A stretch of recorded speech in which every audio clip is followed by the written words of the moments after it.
Bonjour, je me présente, je suis professeur Asma Didi. Je vous présente aujourd'hui un cours de la lecture, le cycle de l'eau.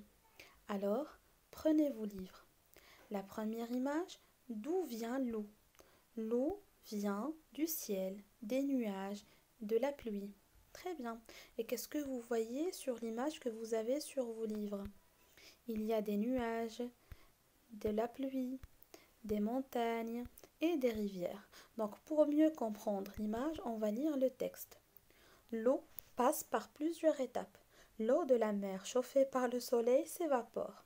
C'est ce que l'on appelle évaporation.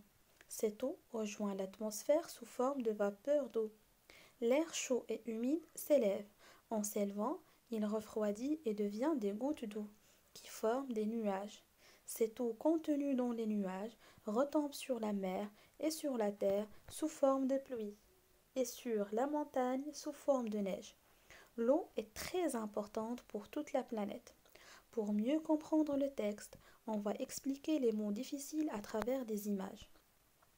Ça, c'est l'image de l'eau. L'eau passe par plusieurs étapes. L'eau de la mer, chauffée par le soleil, s'évapore. S'évapore, c'est-à-dire il devient une vapeur.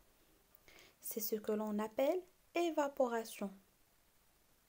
Cette eau rejoint l'atmosphère sous forme de vapeur d'eau. L'air chaud et humide s'élève. S'élève, c'est-à-dire il monte. En s'élevant, il refroidit, il devient froid et devient des gouttes d'eau qui forment des nuages.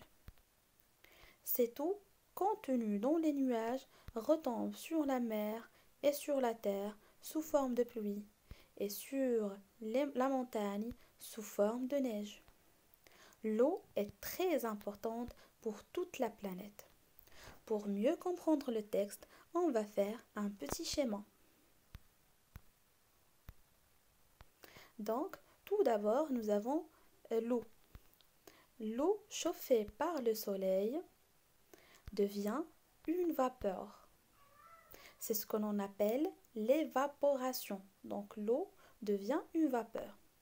Et cette vapeur devient un nuage. Et ce nuage à la fin, il sera sous forme de pluie et de la neige. Donc pour vérifier votre compréhension, on va faire les questions suivantes. D'où vient l'eau? L'eau vient du ciel, des nuages et de la pluie. Et qu'est-ce qu'on appelle évaporation? L'évaporation, c'est l'eau de la mer chauffée par le soleil. Que donnent les nuages? C'est les nuages qui nous donnent de la pluie. Merci pour votre attention.